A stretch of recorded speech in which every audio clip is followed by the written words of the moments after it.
ಎಲ್ಲರಿಗೂ ನಮಸ್ಕಾರ. ನಾನು ಗೆಲುವೆ ನಮ್ಮ ಗುರಿ. ನಾನು ಇಲ್ಲಿ ತೋರಿಸ್ತೀನಿ ನೋಡಿ, ಇದು ಗಜೆ ನಿಂಬೆ. ನೀವೆಲ್ಲರೂ ಸಹ ಒಂದು ಬಾರಿ ಗಮನಿಸಬಹುದು. ಈ ಒಂದು ಗಜೆ ನಿಂಬೆ ಎನ್ನುವುದು ಏನಿದೆ ಅಲ್ಲ, ಇದು ಗೊಂಚಲುಗಳಲ್ಲಿ ಮಾತ್ರ ಬೆಳೆಯುತ್ತೆ. ಏಕೆಂದ್ರೆ ಇದು ಬೀಜರಹಿತವಾಗಿರುವಂತ ಒಂದು ಗಜೆ ನಿಂಬೆ. ಆದ್ರೆ ಇದು ಸಿಹಿ ಮಿಶ್ರಿತವಾದಂತ ಹುಳಿ ರಸ ಆಗಿರಬಹುದು, ಆನಂತರ ವಿಶಿಷ್ಟವಾದಂತ ಒಂದು ಪರಿಮಳವನ್ನ ಹೊಂದಿದೆ ಎನ್ನುವಂಥದ್ದು ಅಷ್ಟೇ ಅಲ್ಲ. ಇದಕ್ಕೆ ಇರುವಂತ ಒಂದು ಸಿಪ್ಪೆಯನ್ನ ತಿನ್ಲಿಕ್ಕೆ ಒಂದು ಯೋಗ್ಯ. ಯಾಕಂದ್ರೆ ಇದರಲ್ಲಿ ಆ ಒಂದು ಸಿಪ್ಪೆ ಎಸಿಬೇಕು ಎನ್ನುವಂಥದ್ದು ಒಂದು ಅವಶ್ಯಕತೆನೇ ಇಲ್ಲ ಇಲ್ಲಿ. ಯಾಕಂದ್ರೆ ಈ ಒಂದು ಹಣ್ಣು ಬಹುಪಯೋಗವಾಗಿದೆ. ಅಂದ್ರೆ ಇದನ್ನ ಜ್ಯೂಸ್ ಆಗಿರಬಹುದು, ಆನಂತರ ಸಾಂಬಾರು, ಸೂಪು, ಸಲಾಡ್, ಹರ್ಬಲ್ ಆಗಿರಬಹುದು, ಆನಂತರ ಟೀ, ಉಪ್ಪಿನಕಾಯಿ, ಸಿರಪ್ ಇದನ್ನೆಲ್ಲವನ್ನ ತಯಾರಿಸಲಿಕ್ಕೆ ಅಷ್ಟೇ ಅಲ್ಲ. ಇದಕ್ಕೆ ಉಪ್ಪನ್ನ ಬೆರೆಸಿ ಒಣಗಿಸಿ ಇಟ್ಟು ಬಳಕೆಯನ್ನ ಮಾಡ್ತಾರೆ. ಯಾಕಂದ್ರೆ ನಿಂಬೆಯ ಹುಳಿಯಲ್ಲಿ ವಿಟಮಿನ್ ಸಿ ಒಂದು ಅಂಶವೂ ಕೂಡ ಇದೆ. ಇದು ಇಷ್ಟೇ ಅಲ್ಲದೆ ಅನೇಕ ತರಹದ ಲವಣ ಆಗಿರಬಹುದು, ಆನಂತರ ಪೋಷಕಾಂಶಗಳನ್ನ ಕೂಡ ಹೊಂದಿದೆ. ಯಾಕಂದ್ರೆ ಇದರಲ್ಲಿ ವಿಟಮಿನ್ ಇ, ಪೊಟ್ಯಾಷಿಯಂ, ಆನಂತರ ವಿಟಮಿನ್ B6, ಕಬ್ಬಿಣದ ಸತ್ವ, ಕ್ಯಾಲ್ಸಿಯಂ ಮತ್ತು ಮ್ಯಾಗ್ನೀಷಿಯಂ ಕೂಡ ಒಳಗೊಂಡಿದೆ. ಯಾಕಂದ್ರೆ ದೈನಂದಿನದ ಆಹಾರದಲ್ಲಿ ಈ ಒಂದು ನಿಂಬೆ ಹುಳಿಯನ್ನ ಬಳಸುವುದರಿಂದ ಏನು ಶರೀರದಲ್ಲಿರುವಂತ ರೋಗ ನಿರೋಧಕ ಶಕ್ತಿಗಳನ್ನ ಕೂಡ ಹೆಚ್ಚಿಸಬಹುದು. ಅದು ಅಷ್ಟೇ ಅಲ್ಲದೆ ನಿಮ್ಮ ಒಂದು ಕಣ್ಣಿನ ದೃಷ್ಟಿ, ಆನಂತರ ಇಲ್ಲಿ ಮುಖ್ಯವಾಗಿ ಕೂದಲು ಮತ್ತು ಚರ್ಮದ ಆರೋಗ್ಯ ಇವುಗಳನ್ನ ಸಹ ವೃದ್ಧಿಯಾಗಿ ಮಾಡುತ್ತೆ. ಯಾಕಂದ್ರೆ ಆಹಾರದಲ್ಲಿರುವಂತ ಕಬ್ಬಿಣದ ಈ ಒಂದು ಸತ್ವವನ್ನು ನಮ್ಮ ಈ ಒಂದು ದೇಹದಲ್ಲಿ ಹೀರಿಕೊಳ್ಳಲಿಕ್ಕೆ ಬಹಳಷ್ಟು ಹೆಚ್ಚಿನ ಪ್ರಮಾಣದಲ್ಲಿ ಸಹಕಾರಿಯಾಗಿದೆ. ಇದಿಷ್ಟೇ ಅಲ್ಲದೆ ಮೂತ್ರಕೋಶದಲ್ಲಿ ಇರತಕ್ಕಂತ ಕಲ್ಲು, ಆನಂತರ ಹೃದಯ ಸಂಬಂಧಿಸಿದಂತ ಕಾಯಿಲೆ, ಕೆಲವೊಂದಿಷ್ಟು ವಿಧಗಳಲ್ಲಿ ಬರುವಂತ ಇದರಿಂದ ಕ್ಯಾನ್ಸರ್ ಬರುವಂತದ್ದನ್ನ ಕೂಡ ತಡೆಗಟ್ಟಬಹುದು. ಯಾಕಂದ್ರೆ ಗಜೆ ನಿಂಬೆಯ ರೋಟೇಶಿ ಈ ಒಂದು ಕುಟುಂಬಕ್ಕೆ ಸೇರಿದಂತ ಒಂದು ಪ್ರಮುಖವಾದಂತ ಒಂದು ಮರ ಯಾವುದಂದ್ರೆ ಈ ಒಂದು ಗಜೆ ನಿಂಬೆಯ ಮರ. ಯಾಕಂದ್ರೆ ಇದರಲ್ಲಿ ಸಿಟ್ರಸ್ ಮತ್ತು ಲೈಮನ್ ಇರುವುದು ಇದರ ಒಂದು ವೈಜ್ಞಾನಿಕವಾದಂತ ಒಂದು ಹೆಸರು. ಯಾಕಂದ್ರೆ ಇದು ಎಲ್ಲಿ ಬೆಳೀತಾರೆ ಅಂದ್ರೆ ನಮ್ಮ ಈ ಒಂದು ಉತ್ತರ ಭಾರತದ ಮೂಲ ನಿವಾಸಿಯ ಒಂದು ಮರ ಅಂತಾನೆ ಹೇಳ್ತೇನೆ ನಾನು ಇದು. ಯಾಕಂದ್ರೆ ಅವರ ಒಂದು ವಾಣಿಜ್ಯ ಬೆಳೆನೂ ಕೂಡ ಹೌದು. ಇದರ ಒಂದು ಕೃಷಿ ಯಾವ ರೀತಿ ಇರುತ್ತೆ ಅಂದ್ರೆ ಗಜೆ ನಿಂಬೆಯ ಈ ಒಂದು ಉಷ್ಣದ ಹವೆಯ ಪ್ರದೇಶಗಳಲ್ಲಿ ಬಹಳ ಚೆನ್ನಾಗಿ ಬೆಳೆಯುತ್ತೆ.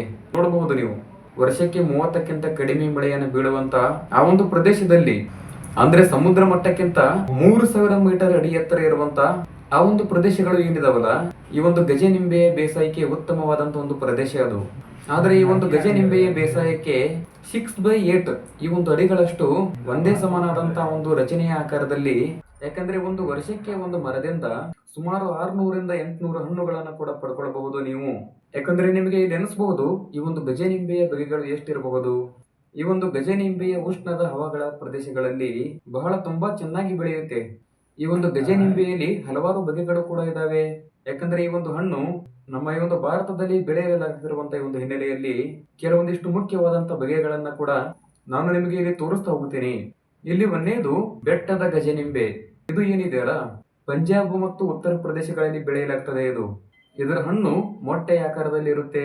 ಆನಂತರ ಇದರಲ್ಲಿ ಬೀಜಗಳ ಸಂಖ್ಯೆ ಕಡಿಮೆ, ಅಧಿಕ ಪ್ರಮಾಣದಲ್ಲಿ ಇಳುವರಿ ಕೊಡುವಂತ ಒಂದು ಬಗೆ ಯಾವುದು ಅಂದ್ರೆ ಈ ಒಂದು ಬೆಟ್ಟದ ಗಜೆ ನಿಂಬೆ. ಆದರೆ ಈ ಒಂದು ಹಣ್ಣನ್ನು ಉಪ್ಪಿನಕಾಯಿ ಮತ್ತು ತಂಪಾದಂತ ಪಾನೀಯ ತಯಾರಿಕೆಗಳಲ್ಲಿ ಉಪಯೋಗಿಸ್ತಾರೆ. ಆನಂತರ ಇಲ್ಲಿ ಎರಡನೇದಾಗಿ ಹೇಳಬೇಕಾದ್ರೆ ಇಟಲಿಯ ಗಜೆ ನಿಂಬೆ. ಇದು ಯುರೋಪಿನಿಂದ ತರಲಾದಂತ ಗಜೆ ನಿಂಬೆಯ ಪ್ರಮುಖ ಭಾಗಗಳಲ್ಲಿಯೂ ಕೂಡ ಒಂದಂತಾನೆ ಹೇಳ್ತೇನೆ ನಾನು. ಯಾಕಂದ್ರೆ ಇಲ್ಲಿ ಸಾಮಾನ್ಯವಾಗಿ ಎಲ್ಲಾ ತರಹದ ವಾತಾವರಣಕ್ಕೂ ಬಹಳ ಹೊಂದಾಣಿಕೆಯನ್ನ ಮಾಡಿಕೊಂಡು ಬೆಳೆಯಲಾಗ್ತದೆ. ಇದರ ಹಣ್ಣು ಅಂಡಾಕಾರದಲ್ಲಿದೆ. ಅದರ ಜೊತೆಗೆ ಇದಕ್ಕೆ ಯಾವುದೇ ರೀತಿಯಾಗಿ ಬೀಜಗಳು ಇರುವುದಿಲ್ಲ. ಆದ್ರೆ ಈ ಒಂದು ಹಣ್ಣುಗಳಿಗೆ ಮುಂದುವಾದಂತ ಸಿಪ್ಪೆ, ಆನಂತರ ರಸಭರಿತವಾದಂತಹ ತಿರುಳು ಇರುವುದರಿಂದ ಉಪ್ಪಿನಕಾಯಿ ಮತ್ತು ತಂಪಾದ ಪಾನೀಯ ತಯಾರಿಕೆಗಳಲ್ಲಿ ಬಹಳ ಯೋಗ್ಯವಾಗಿ ಉಪಯೋಗಿಸ್ತಾರೆ ಇದನ್ನ. ಆನಂತರ ಇಲ್ಲಿ ಇನ್ನೊಂದು ಮೂರನೇದಾಗಿ ಹೇಳಬೇಕಾದ್ರೆ ಪಾಕ್ ನಿಂಬು ಅಥವಾ ಅಸ್ಸಾಂ ಗಜೆ ನಿಂಬೆ ಅಂತ ಬರುತ್ತೆ. ಇದು ಹೆಚ್ಚಿನ ಪ್ರಮಾಣದಲ್ಲಿ ಫಲವನ್ನ ಬಿಡುವಂತ ಒಂದು ಬಗೆ. ಯಾಕಂದ್ರೆ ಇದು ಇಟಲಿ ಗಜೆ ನಿಂಬೆಗಿಂತ ಕಡಿಮೆ ರುಚಿಕರವಾಗಿರುವಂತದ್ದು. ಆನಂತರ ಇಲ್ಲಿ ಫೋರ್ತ್ ಒನ್ ಹೇಳಬೇಕಾದ್ರೆ ಬರಮಾಸಿಯ ಗಜೆ ನಿಂಬೆ. ಇದು ಉತ್ತರ ಪ್ರದೇಶದ ಪೂರ್ವ ಜಿಲ್ಲೆಗಳಲ್ಲಿ ಮತ್ತು ಪಂಜಾಬಿನಲ್ಲಿ ಬಹಳ ಜನಪ್ರಿಯವಾಗಿದೆ. ಇದು ಮಧ್ಯಮ ಗಾತ್ರ ಆಗಿರಬಹುದು, ಆನಂತರ ಚೆಂಡಿನ ಆಕಾರದಲ್ಲಿನೂ ಕೂಡ ಬಿಡುತ್ತೆ. ಇಲ್ಲಿ ಸೂಚಕವಾಗಿರುವುದಿಲ್ಲ. ಇಲ್ಲಿ ತೆಳುವಾದಂತ ಸಿಪ್ಪೆ, ಆನಂತರ ಇದರ ಒಂದು ತಿರುಳು ಕೂಡ ರಸಭರಿತವಾಗಿ ರುಚಿಕರವಾಗಿರುತ್ತೆ. ಯಾಕಂದ್ರೆ ಇದನ್ನು ಕೂಡ ಅಧಿಕ ಪ್ರಮಾಣದಲ್ಲಿ ಇಳುವರಿಯನ್ನು ಕೊಡುವಂತ ಒಂದು ಬೆಳೆ. ಇಲ್ಲಿ ಐದನೇದಾಗಿ ಹೇಳಬೇಕಾದ್ರೆ ಜಿನೋವಾ ಗಜೆ ನಿಂಬೆ. ಇದನ್ನ ಆಂಧ್ರ ಪ್ರದೇಶದ ಕಡಪ ಜಿಲ್ಲೆಯಲ್ಲಿ ಹೆಚ್ಚಿನ ಪ್ರಮಾಣದಲ್ಲಿ ಬೆಳೆಯಲಾಗ್ತದ. ಆದ್ರೆ ಈ ಒಂದು ಹಣ್ಣಿಗೆ ಯಾವುದೇ ರೀತಿಯಾದಂತಹ ಬೀಜಗಳಿಲ್ಲ. ಯಾಕಂದ್ರೆ ನಿಮ್ಮ ಒಂದು ದೈನಂದಿನದ ಆಹಾರದಲ್ಲಿ ನಿಂಬೆ ಹುಳಿಯನ್ನು ಬಳಸುವುದರಿಂದ ನಿಮ್ಮ ಒಂದು ಶರೀರದಲ್ಲಿರತಕ್ಕಂತ ರೋಗ ನಿರೋಧಕವಾದಂತ ಒಂದು ಶಕ್ತಿಯನ್ನು ಕೂಡ ಹೆಚ್ಚಿಸಬಹುದು. ಇದು ಇಷ್ಟೇ ಅಲ್ಲದೆ ಕಣ್ಣಿನ ದೃಷ್ಟಿಕೋನ ಆಗಿರಬಹುದು, ಆನಂತರ ಕೂದಲು, ಚರ್ಮ ನಿಮ್ಮಲ್ಲಿರತಕ್ಕಂಥ ಒಂದು ಆರೋಗ್ಯವನ್ನ ಕೂಡ ವೃದ್ಧಿಯಾಗಿ ಮಾಡ್ತದೆ. ಯಾಕಂದ್ರೆ ಆಹಾರದಲ್ಲಿ ಇರತಕ್ಕಂಥ ಕಬ್ಬಿಣದ ಈ ಒಂದು ಸತ್ವವನ್ನು ನಿಮ್ಮ ಒಂದು ದೇಹದಲ್ಲಿ ಹೀರಿಕೊಳ್ಳಲಿಕ್ಕೆ ಬಹಳ ಸಹಕಾರಿಯಾಗಿದೆ. ಅದು ಅಷ್ಟೇ ಅಲ್ಲದೆ ಮೂತ್ರಕೋಶದ ಕಲ್ಲು, ಆನಂತರ ಹೃದಯ ಸಂಬಂಧಿತವಾದಂತ ಕಾಯಿಲೆ, ಕೆಲವೊಂದಿಷ್ಟು ಅನೇಕವಾದಂತ ಯಾವುದೇ ರೀತಿಯಾಗಿ ಕ್ಯಾನ್ಸರ್ ಗಳನ್ನ ಬರದಂತೆ ತಡೆಗಟ್ಟಬಹುದು ಇದರಿಂದ.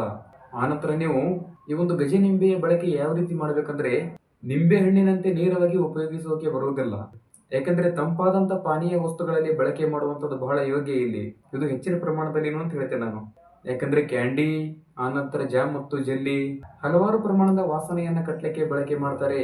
ಯಾವುದೇ ರೀತಿಯಾಗಿ ಕೈಗಳಲ್ಲಿ ಕಲೆಯನ್ನ ಕೂತಿದ್ರೆ ಸ್ವಲ್ಪ ಲೆಮನ್ನಿನ ರಸವನ್ನು ಬಿಟ್ಟು ಕ್ಲೀನ್ ಮಾಡ್ಕೊಳ್ತಾರೆ. ಅಂದ್ರೆ ಯಾವುದೇ ವಸ್ತುವನ್ನ ಮುಟ್ಟಿದ್ರೆ ಲೆಮನ್ ರಸವನ್ನ ತಗೊಳ್ತಾರೆ ಬೇಗ. ಆನಂತರ ಸಿಟ್ರಿಕ್ ಆಮ್ಲ, ಪೆಕ್ಟಿನ್ ಆಗಿರಬಹುದು, ಆನಂತರ ಲಿಂಬೆ ಎಣ್ಣೆ, ಹಲವಾರು ಪ್ರಮಾಣದ ತಯಾರಿಕೆಗೂ ಕೂಡ ಇದನ್ನ ಬಳಕೆ ಮಾಡ್ಕೊಳ್ಳಲಿಕ್ಕೆ ಬಹಳ ಯೋಗ್ಯವಾಗಿದೆ. ಕಲೆಗಳನ್ನ ಹೋಗಲಾಡಿಸ್ಲಿಕ್ಕೆ ಬಹಳ ಉಪಯೋಗಿಸ್ತಾರೆ. ಆದ್ರೆ ಈ ಒಂದು ಹಣ್ಣಿನ ಸಿಪ್ಪೆಯಿಂದ ನಿಂಬೆಯ ಪಾಕ್ ಆಗಿರಬಹುದು, ಆನಂತರ ನಿಂಬೆ ಎಣ್ಣೆ, ಹಾಗೇನೆ ಔಷಧಿಗಳಿಗೆ ಸುವಾಸನೆಯನ್ನ ಕೊಡ್ಲಿಕ್ಕೆ ಬಳಕೆಯನ್ನ ಮಾಡ್ತಾರೆ. ಆನಂತರ ಗುಲ್ಮ ಸಂಬಂಧಿತ ರೋಗಗಳಿಗೆ ಈ ಒಂದು ಗಜೆ ನಿಂಬೆಯ ಉಪ್ಪಿನಕಾಯಿ ಬಹಳ ಮನೆಮದ್ದು ಇದು. ಆನಂತರ ಅತಿಸಾರ, ಅಮಶಂಶೆ, ಇಲ್ಲಿ ಸಂಧಿವಾತವೂ ಕೂಡ ಆಗಿರಬಹುದು. ಇವೆಲ್ಲದಕ್ಕೂ ಈ ಒಂದು ಗಜೆ ನಿಂಬೆಯ ರಸವನ್ನ ಬಳಕೆ ಮಾಡ್ತಾರೆ. ನಿಮಗೆ ಏನೇ ಡೌಟ್ ಇದ್ರೂ ಕೂಡ ಕಮೆಂಟ್ ಮಾಡಿ ನಮಗೆ. ನನ್ನ ಈ ಒಂದು ವಿಡಿಯೋವನ್ನ ಇಷ್ಟವಾದ್ರೆ ಎಲ್ಲರೂ ಲೈಕ್ ಮಾಡಿ. ನನ್ನ ಈ ಒಂದು ಗೆಲುವೆ ನಮ್ಮ ಗುರಿ ಯೂಟ್ಯೂಬ್ ಚಾನೆಲ್ ಅನ್ನ ಮೊದಲ ಬಾರಿಗೆ ಯಾರಾದರೂ ನೋಡ್ತಿದ್ರೆ ತಪ್ಪದೆ ಸಬ್ಸ್ಕ್ರೈಬ್ ಅನ್ನ ಮಾಡಿಕೊಳ್ಳಿ. ಮುಂದಿನ ಒಂದು ಮಾಹಿತಿಯಲ್ಲಿ ಮತ್ತೆ ಸಿಗ್ತೀನಿ. ಎಲ್ಲರಿಗೂ ಧನ್ಯವಾದ.